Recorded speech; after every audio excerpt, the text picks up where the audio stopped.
हर एक संवत्सर में एक पक्ष 15 दिन हमारे लिए पितरों के लिए निर्धारित होता है।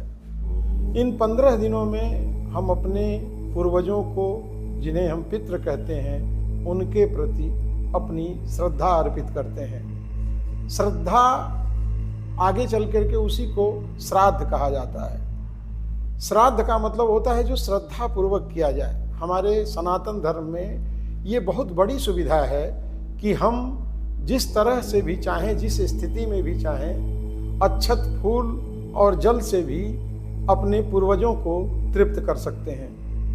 नमस्कार, प्रखर आस्था देख रहे हैं आप। मैं हूं विमलेश शुक्ल।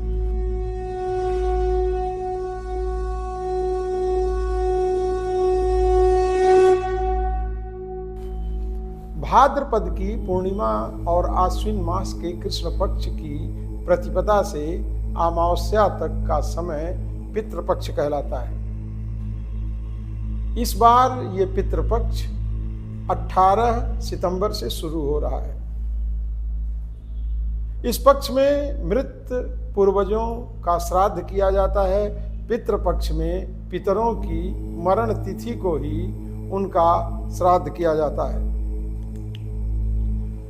सर्वपितृ अमावस्या यानी आखिरी दिन कुल के उन लोगों के श्राद्ध का समय होता है जिन्हें हम यह नहीं जानते हैं कि उनकी मृत्यु किस तिथि की हुई थी।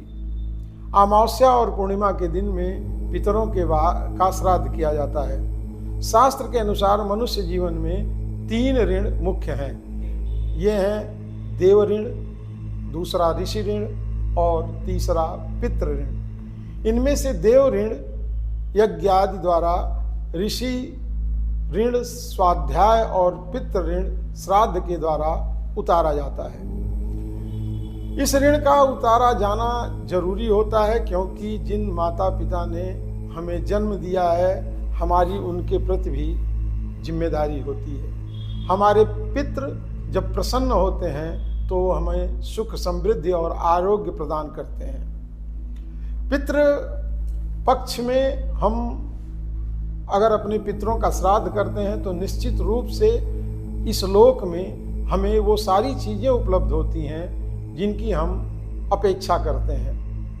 आप देख रहे होंगे कि बहुत सारे लोग इस समय भौतिकता के दौड़ में अंधे होकर के इन तमाम लोक परंपराओं और परंपराओं को छोड़ते जा रहे हैं, जिसके कारण तकरीबन प्रत्येक परिवार में किसी न किसी तरह की दिक्कतें हैं। सामान्यतः आप देखेंगे तो पितृदोष कहीं न कहीं हर आदमी को पीड़ित किए हुए है और उसका मूल कारण है कि हम अपने पूर्वजों और पितरों के प्रति आस्थावान नहीं हैं। पितृपक्ष में पितृ हमारे पास उस देवलोक से नजदीक आ जाते हैं। पितरों की उपेक्षा का ही मूल कारण है कि आज हमारा समाज बहुत सारी दिक्कतों से गुजर रहा है। बहुत सारे लोग जब बहुत परेशान हो जाते हैं तो आचार्यों के पास, गुरुओं के पास पहुंचते हैं तो पता चलता है कि इन्हें पितृदोष लगा हुआ है और इस पितृदोष की निवृत्ति के लिए उन्हें बहुत सारे कठोर नियमों और उपायों का पालन करना पड़ता है। जबकि इस पितृपक्ष में केवल पितरों को याद करके और उनको श्रद्धापूर्वक तर्पण करके और उनका पिंडदान करके उन्हें प्रसन्न किया जा सकता है। लेकिन एक बहुत साधारण सा काम भी कठिन होता जा रहा है। निश्चित है कि पितृ अगर तृप्त हैं तो आने वाली पीढ़ियां भी बहुत ज़्यादा सुखी और संपन्न होंगी। जरूरत यह है कि इस पितृपक्ष को आप अपने पितरों के ऋण से मुक्त होने के लिए एक पक्ष तक तर्पण करें और उनकी मृत्यु तिथि पर उनका श्राद्ध अवश्य करें। पितृपक्ष इतना सहज और सरल बनाया गया है कि अगर आपके पास वृत्ति नहीं है, आय के साधन कम है, तो भी अगर आप श्रद्धापूर्वक अपने परिजनों के मृत्यु की तिथियों पर दोनों हाथ ऊपर करके भी अगर उनसे प्रार्थना करते हैं तो आपको क्षमा करके आपको सुख और समृद्धि प्रदान करते हैं। पितृपक्ष के लिए जो 18 तारीख से शुरू हो रहा है, उसके लिए कोई बहुत तैयारी किसी को नहीं करनी होती है। घर को साफ सुथरा रखना है, सुबह उठ करके पितरों का तर्पण करना है तिल जौ से, और उसके साथ उसकी पैंती, उसका त्रिकुश और उसका जो भी है आप आराम से कर सकते हैं। और उनके तिथियों पर, जिस तिथि को हिंदू पंचांग के अनुसार जो तिथियां हैं वही घोषित की जाती हैं, वही मान्य होती हैं, उस तिथि को